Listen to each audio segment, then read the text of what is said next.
Welcome बच्चों। आज हम देखने वाले हैं यहाँ पर हमारे फिजिक्स के क्लास में मेजरमेंट्स एंड यूनिट्स। बच्चों लास्ट टाइम मैंने जैसे कि कहा था कि हमारा जो नेचर है वो नेचर किससे बना है, मैटर और एनर्जी का। ठीक है, और पूरे के पूरे जो फिजिक्स में हम स्टडी करते हैं तो फिजिक्स में स्टडी भी हम किसकी करते हैं, मैटर, एनर्जी और उसका आपस में कोई रिलेशन। ठीक है, यानी आप इंटर कन्वर्शन बोल सकते हो, इंटर रिलेशन बोल सकते हो, उन सब का स्टडी हमारे फिजिक्स में आता है। ठीक है, वहाँ पे बात करते हैं कि अगर जैसे भी कोई भी बॉडी ले लो, कोई भी, जैसे कि मान लीजिए कि ये मेरे पास मोबाइल है, ये रिमोट है। ठीक है, तो ये चीज़ें है, ये आपको कब पता चलती है, यानी जैसे भी किसी भी मैटर, कोई भी बॉडी के बारे में अगर हम समझते हैं कि ये चीज़ है, वो चीज़ है, तो ये कैसे समझते हैं, तो हमारे पास जो 5 सेंसेस है उन सेंसेस से हम क्या करते हैं, उनको समझते हैं। ठीक है, जैसे कि हमारा सेंस ऑफ साइट है, यानी देखते बराबर किसी चीज़ को हम पहचान लेते हैं। दूसरा है हमारे पास सेंस ऑफ स्मेल है, तो सूंघ कर हम किसी चीज़ का पता लगा सकते हैं, किसी फूलों की महक या फिर कोई ऑर्डर हम उसको स्मेल करके बता सकते हैं। ठीक है, कोई अगर चीज़ें मान लीजिए कि अगर खाने के बाद में जो टेस्ट होती है टंग के द्वारा, यानी सेंस ऑफ टंग से हमें पता चलता है कि वो कड़वा है, खट्टा है, मीठा है। ठीक है, ये सब उससे पता चलता। या फिर अगर मान लीजिए कि अगर बॉडी, मान लीजिए कि ये जो बॉडी है अगर मैं इसको हाथ लगाऊं तो ये ठंडी है, गर्म है, ये हमको हमारे स्किन से पता चलता है। या फिर हम कोई आवाज़ सुनते हैं तो वो हमको सेंस ऑफ ईयर से पता चलता है। ठीक है, तो ये जो हमारे सेंसेस है, इन सेंसेस के द्वारा हम सब्सटेंस की पहचान करते हैं, यानी मैटर को पहचानते हैं। लेकिन अगर बात करते हैं हम, तो ये जो हमारे सेंसेस है, ये सेंसेस सिर्फ हमको क्या देते हैं, एक तरह से कंपैरिजन देते हैं। ठीक है, अब एक तरह से कंपैरिजन देने का मतलब क्या है कि जैसे अगर बताओ, मान लीजिए कि मेरे पास ये 2 बॉडी है। ठीक है, ये 2 बॉडी, ठीक है, अगर बात करता मैं इनके वेट की, तो मैं ज़्यादा से ज़्यादा क्या बोल सकता कि ये हल्की है, ये भारी है। ठीक है, लेकिन मैं इसका एग्जैक्ट वेट नहीं बता पा रहा हूँ, इसका एग्जैक्ट वेट नहीं बता पा रहा हूँ। अगर मान लीजिए कि कोई 2 रॉड ले लो, ठीक है, तो 2 रॉड अगर ले लेते तो देखते बराबर क्या पता चलता कि कोई एक आधा छोटा होगा, एक आधा बड़ा होगा, उसकी लेंथ के बारे में कंपैरिजन करेंगे। लेकिन एग्जैक्ट किसकी कितनी लेंथ है, यानी वो हम पता नहीं कर पाते, यानी वहाँ पर मैग्नीट्यूड हम पता नहीं कर पाते। मान लीजिए कि 2 अलग अलग टेम्परेचर वाली बॉडीज़ को हम टच करके बताते हैं तो बोलेंगे कि एक ज़्यादा गर्म है, एक थोड़ी कम गर्म है, या फिर एक आधी ठंड है, दूसरी गर्म है, ऐसा बोलेंगे। लेकिन एग्जैक्ट दोनों बॉडी का टेम्परेचर कितना है ये कैसे पता चलेगा हमको। यानी हमारे जो सेंसेस है वो सेंसेस सिर्फ इसके लिए काम आते हैं कि वहाँ पर कंपैरिजन जो भी होती है उन कंपैरिजन के लिए, ठीक है, लेकिन किसी भी क्वांटिटी का मैग्नीट्यूड जानने के लिए सिर्फ हमारे सेंसेस से पता नहीं चलता, और इसी के लिए हमें ज़रूरत पड़ती है वो है मेज़रमेंट की। ठीक है, यानी अगर बात करते हैं कि मेज़रमेंट की ज़रूरत क्यों है, तो सिंपल क्या बोलेंगे हम, ठीक है, to know the exact magnitude of any quantity we need measurement. हमको किसकी ज़रूरत पड़ती है, मेजरमेंट की।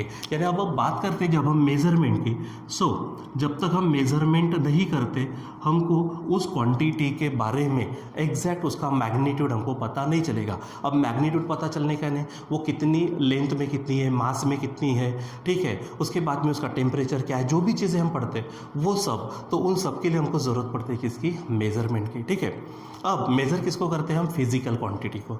अगर बात करते हैं फिजिकल क्वांटिटी की, तो फिजिकल क्वांटिटी का मतलब क्या है, कोई भी, ठीक है, कोई भी क्वांटिटी जिसको हम मेज़र कर सके उसे क्या कहेंगे हम, फिजिकल क्वांटिटी। यानी फिजिकल क्वांटिटी का मतलब क्या है कि जैसे अगर मैं बात करूँ यहाँ पर फिजिकल क्वांटिटी, ठीक है, तो फिजिकल क्वांटिटी का मतलब क्या होगा, ठीक है, एनी क्वांटिटी, क्या कहेंगे हम, any quantity that can be measured, जिसको हम मेज़र कर सके, वो कोई भी क्वांटिटी है तो वो हमारे क्या है, फिजिकल क्वांटिटी। हम इसमें देखेंगे फिजिकल क्वांटिटी, उसके टाइप्स है हमारे पास में, उसको हम 2 इसमें डिवाइड वगैरह करते देखते हैं। अब बात करते हैं अगर मेजरमेंट की, तो मेजरमेंट के लिए मुझे 2 चीज़ों की ज़रूरत पड़ती है। ठीक है, 2 चीज़ों की ज़रूरत, यानी कौन सा, एक होता है हमारे पास में यूनिट और दूसरा होता है हमारे पास में मैग्नीट्यूड। ठीक है, दूसरा क्या होता है, मैग्नीट्यूड का मतलब क्या है कि कोई भी न्यूमेरिकल वैल्यू बोल सकते हैं आप, कोई भी न्यूमेरिकल वैल्यू, उसको क्या कहेंगे हम, मैग्नीट्यूड। ठीक है, अब यूनिट का मतलब क्या है कि कोई भी एक आधा स्टैंडर्ड, ठीक है, कोई भी एक आधा स्टैंडर्ड यूज्ड फॉर मेजरमेंट। ठीक है, मेजरमेंट के लिए जो भी स्टैंडर्ड यूज़ करेंगे हम उसे क्या कहेंगे, यूनिट। और मैग्नीट्यूड यानी कोई न्यूमेरिकल वैल्यू। जैसे अगर एग्जांपल कर, ठीक है, मास ऑफ एनी बॉडी समझो, मास ऑफ बॉडी, तो मास ऑफ बॉडी एग्जांपल, मैं इसको एग्जांपल में लेता हूँ कि mass of a body is equal to समझो क्या है 5 kg है, ठीक है। तो आप देखो ये 5 kg, ये 5 जो है ये हमारा क्या है, मैग्नीट्यूड है, ये हमारा क्या है, मैग्नीट्यूड। और ये जो किलोग्राम नज़र आ रहा, ये किलोग्राम क्या है, हमारा यूनिट है, ठीक है। तो यूनिट का मतलब क्या, कोई भी standard use for measurement of the physical quantity, ठीक है। हम इसको देखो, ये हमारा क्या है समझने के लिए, इसके हम नोट्स भी आप देने वाले, तो उसमें पूरी तरह से क्लियर भी हो जाता, ठीक है। तो क्या कहेंगे, पहली बात, मेजरमेंट किसके लिए, मेजरमेंट की ज़रूरत क्यों है, तो मेजरमेंट की ज़रूरत है to know the exact magnitude, ठीक है, of the physical quantity. Physical quantity का मतलब क्या है, any quantity that can be measured.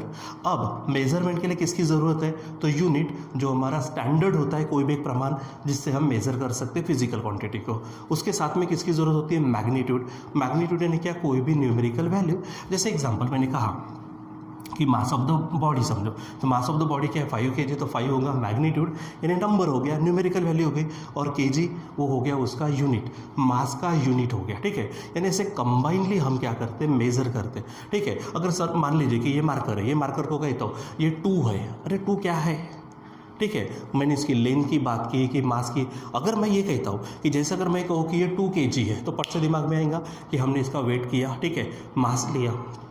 अगर मैं कहता हूँ कि ये 2 मीटर है, तो मैं क्या कहूँगा कि यहाँ पे मैंने लेंथ मेजर की। लेकिन सिर्फ अगर मैंने क्या कर लिया, सिर्फ कहा 2, तो पता नहीं चलता। इसलिए मेजरमेंट के लिए हमें जो ज़रूरी है, वो ज़रूरी क्या है कि यूनिट और मैग्नीट्यूड दोनों भी, ठीक है, वो ध्यान में रखना।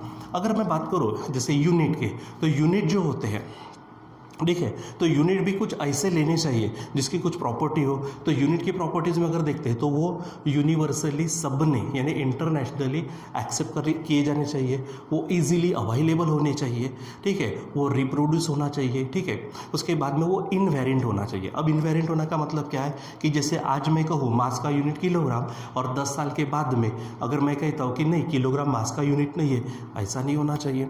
या फिर अगर बात करते हैं कि इंडिया में यूनिट है किलोग्राम मास के लिए, और अमेरिका में जाएंगे तो कुछ और, ऐसा नहीं होना चाहिए। इसका मतलब क्या है कि वो इंटरनेशनली एक्सेप्टेड होना चाहिए, और टाइम और स्पेस के साथ में बदलना नहीं चाहिए। तो ये कुछ प्रॉपर्टीज़ होती है यूनिट की, जो हम बाद में लिख भी लेंगे, ठीक। अब थोड़ा सा बाकी, जैसे कि मैंने कहा आगे में कि हमारी फिजिकल क्वांटिटीज़ होती है। अब फिजिकल क्वांटिटी का मतलब क्या है कि कोई भी quantity that can be measured, ठीक है। अब इस फिजिकल क्वांटिटी को हम क्या करते हैं, दो इसमें डिवाइड कर देते हैं, ठीक है।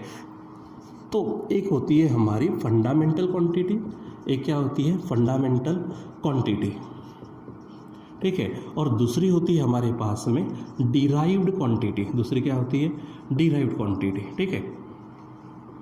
अब अगर बात करते हैं फंडामेंटल क्वांटिटीज़, तो फंडामेंटल क्वांटिटी के बारे में हमको ध्यान में ये रखना है कि फंडामेंटल क्वांटिटी किसी दूसरी क्वांटिटी के ऊपर डिपेंड नहीं करती। यानी फंडामेंटल क्वांटिटी किसे कहेंगे, the physical quantity which are independent of each other, ठीक है, एक दूसरे के इंडिपेंडेंट है, यानी दूसरे के ऊपर डिपेंड नहीं करती, उसे क्या कहेंगे हम, फंडामेंटल क्वांटिटी। यानी सिंपल ध्यान में क्या रखेंगे, इंडिपेंडेंट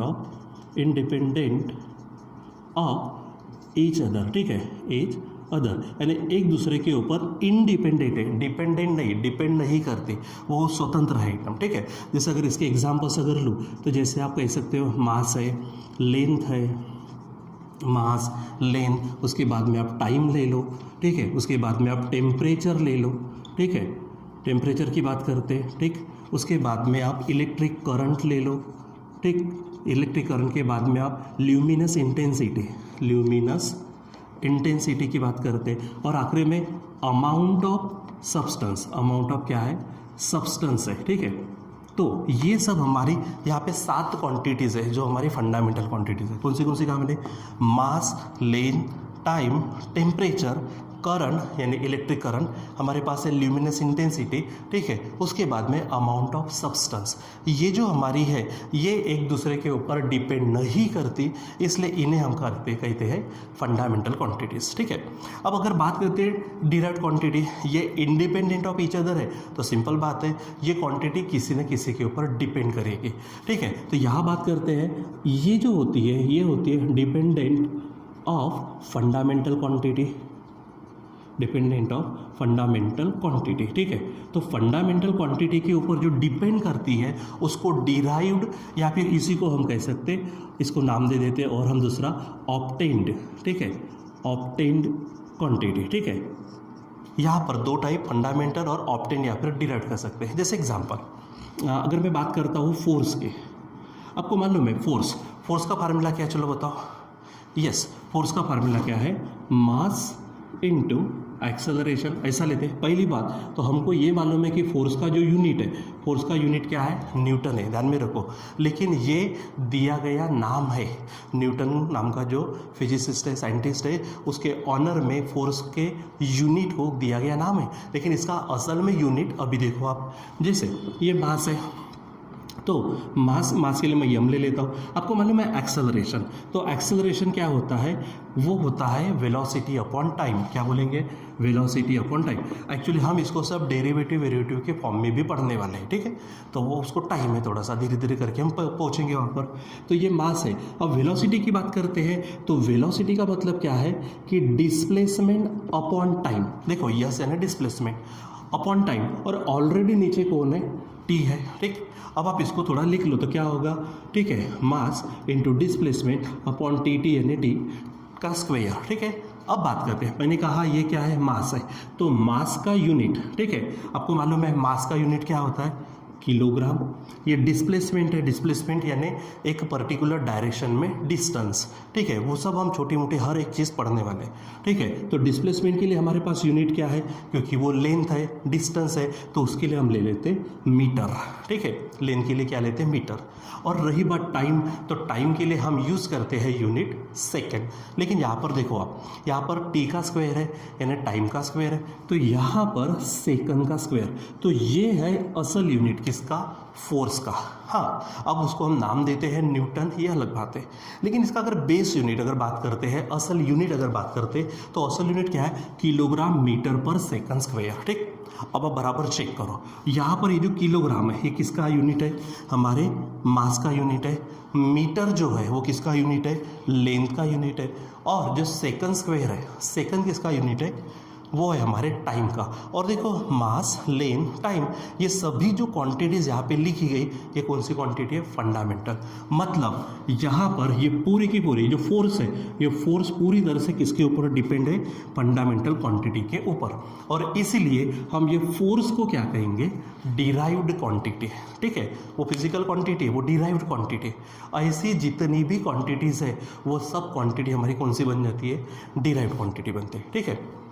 तो पहली बात क्या कहा मैंने, फिजिकल क्वांटिटी का मतलब any quantity that can be measured. Measurement के लिए यूनिट और मैग्नीट्यूड की जरूरत पड़ती, जैसे ये सब हमारे यूनिट, ठीक है। तो उसके बाद फिजिकल क्वांटिटी को दो कैटेगरी में डिवाइड करते हैं, कौन सी, fundamental quantity, derived quantity. Derived quantity का दूसरा नाम आप उसे ऑब्टेन क्वांटिटी बोल सकते हैं, आप फंडामेंटल क्वांटिटी को बेस क्वांटिटी भी बोल सकते हैं आप, ठीक है। फंडामेंटल क्वांटिटी क्या होती है, इंडिपेंडेंट ऑफ ईच अदर, किसी दूसरे के ऊपर डिपेंड नहीं होती है, वो इंडिपेंडेंट होती है, स्वतंत्र होती है। उसमें से mass, length, time, temperature, electric current, luminous intensity, यहाँ पे शब्द दिख नहीं रहे, ध्यान में रखो, ल्यूमिनस इंटेंसिटी, और अमाउंट ऑफ सब्सटेंस, जिसे हम मोल में वगैरह लेते हैं। ल्यूमिनस इंटेंसिटी को हम कैंडेला में मेजर करते हैं, इलेक्ट्रिक करंट को आपको मालूम है एम्पियर में मेजर करते। उसके बाद टेम्परेचर के लिए केल्विन है, डिग्री सेंटीग्रेड वगैरह यूज़ करते हैं आप, ठीक है। मास के लिए किलोग्राम, लेंथ के लिए मीटर है, और टाइम के लिए सेकंड है, ये सब उसके यूनिट है, ठीक है। और डिराइव्ड क्वांटिटी जो इसके ऊपर क्या करती है, डिपेंड करती है, ठीक है। सो अब अगर हम बात करते थोड़ा सा, तो बात करते तो यहाँ पर हमारे सामने और चीज़ें आती है, सिस्टम ऑफ यूनिट्स। हम किसकी बात करते हैं, सिस्टम ऑफ यूनिट्स की बात करते हैं। तो ऑलरेडी आपने 9th-10th में ये शब्द सुने हैं, MKS सिस्टम, CGS सिस्टम, ये आपको मालूम है, ठीक है। आगे बढ़ते हैं हम यहाँ पर, तो हमें मिलता है सिस्टम ऑफ यूनिट्स, ठीक है। सिस्टम ऑफ यूनिट्स, तो हमारे पास में टोटल 4 सिस्टम है। हमारे पास में कौन से सिस्टम है, 4 सिस्टम। तो अगर हम बात करते हैं पहली, तो एक है हमारे पास MKS सिस्टम, दूसरी हमारे पास CGS सिस्टम, ठीक है, तीसरी है FPS सिस्टम, ठीक है, ये आप ध्यान में रखो, FPS सिस्टम, और उसके बाद में SI सिस्टम है, ठीक है। तो हमारे पास सिस्टम ऑफ यूनिट्स, यानी यूनिट्स जो है, यूनिट्स क्या होता है, मेजरमेंट के लिए यूज़ किया हुआ स्टैंडर्ड।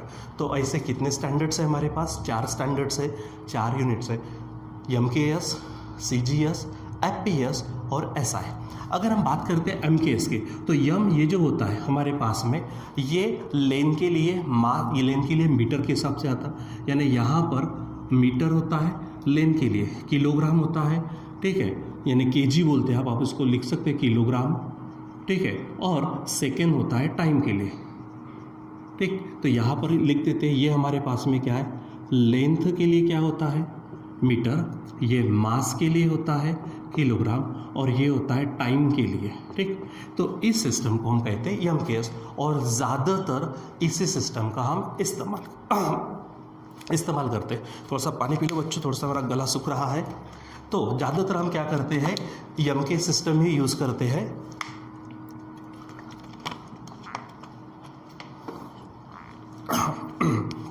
देखिए यहाँ पर, sorry to interrupt, MKS system में लेन के लिए मीटर है, मास के लिए किलोग्राम है, और टाइम के लिए क्या है, सेकंड। वहीं पर अगर आप CGS के लिए बात करते हैं तो लेन के लिए हमारे पास होती है सेंटीमीटर, क्या यूज़ करते हैं हम, सेंटीमीटर। इसके लिए हम यूज़ करते हैं सिंपल ग्राम। इन सब का इंटर कन्वर्शन वगैरह सब चीज़ें हैं, और सब हम धीरे धीरे देखने वाले, ठीक है। जैसे कि आपको मालूम है 1 किलोग्राम इज इक्वल टू 1000 ग्राम, ठीक है, वो सब हम चीज़ें देखने वाले, ठीक।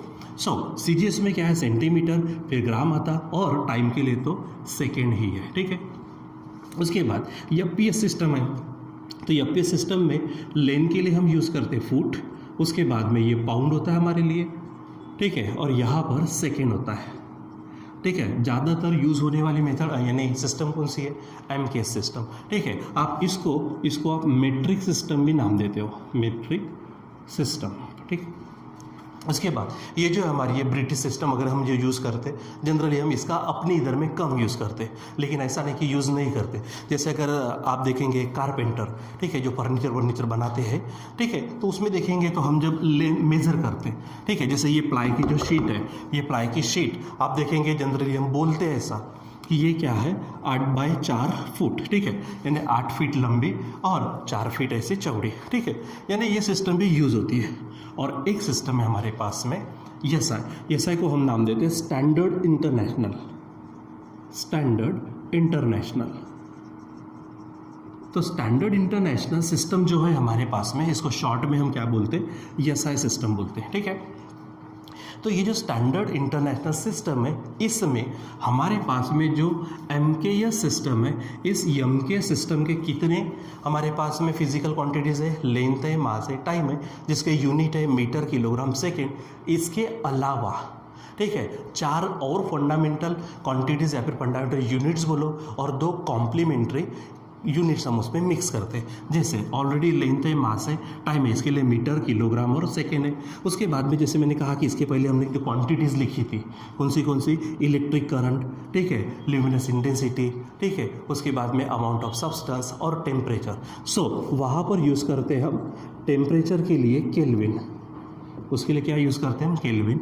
उसके बाद में हमारे पास में अगर करंट की बात करते हैं, ठीक है, इलेक्ट्रिक करंट, तो उसके लिए हम यूज़ करते हैं एम्पियर, ठीक है। उसके बाद में ल्यूमिनस इंटेंसिटी होती है, तो ल्यूमिनस इंटेंसिटी लाइट के संबंध में होती है ये, ठीक है, तो इसके लिए हम यूज़ करते हैं कैंडेला, ठीक है। और उसके बाद अमाउंट ऑफ सब्सटेंस होता है, अमाउंट ऑफ सब्सटेंस, तो वहाँ पर आप देखते हो, वहाँ पर होता है मोल, ठीक है। जैसे यहाँ पर ये मीटर है हमारे पास, मीटर के लिए हमने कहा कि हम शॉर्ट में उसको यम, किलोग्राम के लिए केजी, और सेकंड के लिए यस, ये यूज़ कर सकते हैं। उसी प्रकार केल्विन के लिए हम यूज़ करते के, एम्पियर के लिए हम यूज़ करते ए, कैंडेला के लिए यूज़ करते हम CD, शॉर्ट में वो सिंबल है उसके, ठीक है, और मोल के लिए सिंपल यूज़ करते हम MOL, ठीक है। और उसके बाद ये तो हो गई 1 2 3 4, यानी अब 1 2 3 4 5 6 7 हो गई फंडामेंटल क्वांटिटीज़ के फंडामेंटल यूनिट्स। और उसमें और 2 होते हैं, वो होते हैं हमारे कॉम्प्लीमेंट्री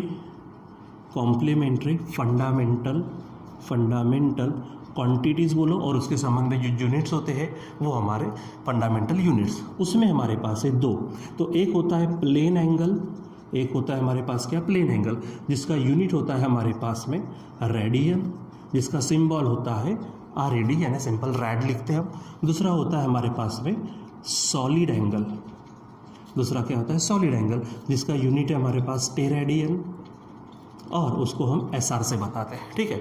यानी अब हमारे पास में स्टैंडर्ड इंटरनेशनल सिस्टम में, मतलब SI सिस्टम में, इन 3 के साथ में और 4 फंडामेंटल और 2 कॉम्प्लीमेंट्री फंडामेंटल, ऐसे 9 यूनिट्स को हमने क्या कर दिया, मिक्स कर दिया, ठीक है। यानी ये तो है, ये हमारे जनरली क्या होता है कि ये जो है MK सिस्टम, ये MK सिस्टम यूज़ होती है मैकेनिक्स में।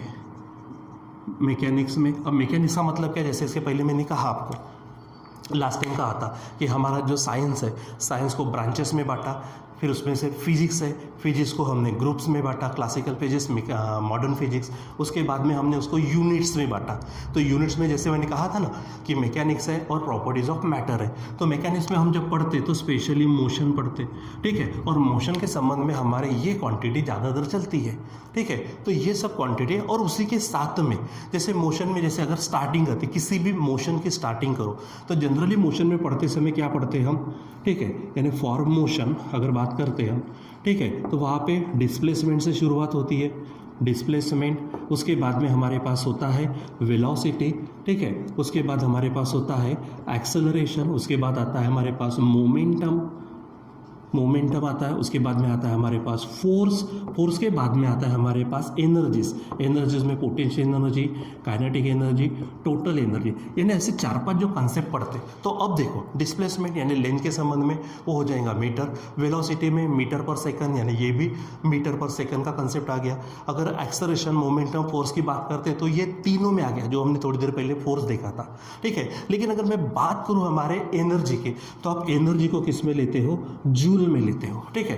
तो ये एनर्जी की बात हो गई, तो वहाँ पर थोड़े से अलग अलग कंसेप्ट बनते हैं, इसको भी हम बेस में कन्वर्ट करते हैं, ठीक है, बेस यूनिट में यानी फंडामेंटल यूनिट में कन्वर्ट करते हैं। लेकिन कभी कभी अगर बात करते हैं कि इलेक्ट्रिक इंटेंसिटी हो गया, इलेक्ट्रिक करंट हो गया, इलेक्ट्रिक चार्ज हो गया, तो सिर्फ इससे काम नहीं बनता, मैकेनिक्स में चल जाएगा, मैग्नेटिज्म में, इलेक्ट्रोमैग्नेटिज्म में, सिर्फ इलेक्ट्रॉनिक्स में या फिर इलेक्ट्रिकल्स में अगर बात करते हैं तो ये यूनिट पूरी तरह से काम नहीं करते, उसके लिए और भी ज़रूरी है, और वो है ये, ठीक है। तो इलेक्ट्रिक करंट आएगा, ठीक है, temperature, luminance intensity, amount of substance वगैरह, ये सब मिलकर बनाते हैं हमारे SI सिस्टम को। यानी जब हम अभी बात करते हैं, ठीक है, जनरल मैकेनिक्स में बात करते समय हमारी MK सिस्टम ज़्यादातर काम आएंगे, लेकिन उससे भी आगे बढ़ने के लिए हमें काम देती है SI सिस्टम। यानी अब जब हम बात करते हैं कि किसी भी क्वांटिटी को जब पढ़ते हैं, जैसे लास्ट टाइम मैंने कहा था, क्वांटिटी को पढ़ते समय उसकी डेफिनेशन या फिर डिस्क्रिप्शन हो सकता है, उसका फार्मूला के बाद में जो आता तो हम पहले बोलते हैं उसका SI यूनिट क्या है, MK यूनिट क्या है, ये नहीं बोलते, क्या बोलते हैं हम, SI यूनिट क्या है। और उसके बाद में फिर वो वेक्टर है, स्केलर है, वो अलग का पार्ट, उसके बाद उसके डायमेंशंस वगैरह देखते हैं वो अलग का। तो फिलहाल हम कहाँ देख रहे हैं, यूनिट तक, तो हमारे SI यूनिट होते हैं, ठीक है। तो कौन सी सिस्टम है हमारे पास, सिस्टम कितनी है, यूनिट्स की सिस्टम 4 है, MKS, CGS, FPS, standard international, मतलब SI सिस्टम। अब ज़्यादातर चलने वाली MKS, लेकिन हम सबका कहीं ना कहीं इस्तेमाल करते हैं, लेकिन अगर इंटरनेशनल लेवल पर जाते हो तो SI सिस्टम हम काम करते हैं, ठीक है। और मैंने कहा कि जो यूनिट्स की बात होती है, ठीक है, तो यूनिट बोलो या फिर सिस्टम ऑफ यूनिट्स, तो वो इंटरनेशनली एक्सेप्ट किए जाने चाहिए, वो टाइम के साथ या फिर स्पेस के साथ, प्लेस बोलेंगे उसके साथ बदलने नहीं चाहिए, वो रिप्रोड्यूस करते आने चाहिए बार बार, ठीक है, उसके ऊपर किसी और चीज़ का इफेक्ट नहीं होना चाहिए, ठीक है। और ये सब चीज़ें अगर फॉलो होती है तो हम उस यूनिट को क्या करते हैं, एक्सेप्ट करके सिस्टम में लाते। तो ये 4 सिस्टम ध्यान में रखना है। सो जैसे कि स्टार्टिंग से कहा हमने मेजरमेंट्स एंड यूनिट्स की बात करते हैं, तो मेजरमेंट उसकी ज़रूरत क्या है, और मेजरमेंट के लिए किसकी ज़रूरत है, तो यूनिट और न्यूमेरिकल वैल्यू वाले मैग्नीट्यूड्स की। उसके बाद यूनिट्स क्या है, the standard use for the measurement. उसके बाद में हमारे पास में क्वांटिटीज है, फिजिकल क्वांटिटी, तो फिजिकल क्वांटिटी का मतलब दैट कैन बी मेजर्ड, ऐसी जो भी क्वांटिटी है वो फिजिकल क्वांटिटी। फिजिकल क्वांटिटी के 2 ग्रुप्स बनाए हमने, ठीक है, फंडामेंटल ग्रुप यानी फंडामेंटल क्वांटिटी बोलेंगे, इधर में डिराइव्ड, ठीक है, फंडामेंटल जो किसी के ऊपर डिपेंड नहीं करती, डिराइव्ड जो फंडामेंटल के ऊपर डिपेंड करती है। उसके बाद में जब हमने देखे तो हमारे पास 7 फंडामेंटल क्वांटिटीज़ है, ठीक है, जिसमें से हमारे पास है ठीक है, लेंथ लेते, मास लेते, टाइम लेते, temperature, electric current, luminous intensity, amount of substance, और उसके बाद में ये ऐसा सिस्टम में हमने और उसको दो कॉम्प्लीमेंट्री यूनिट्स डाल दिए, कॉम्प्लीमेंट्री क्वांटिटीज़ डाल दिए, ठीक है, प्लेन एंगल और सॉलिड एंगल।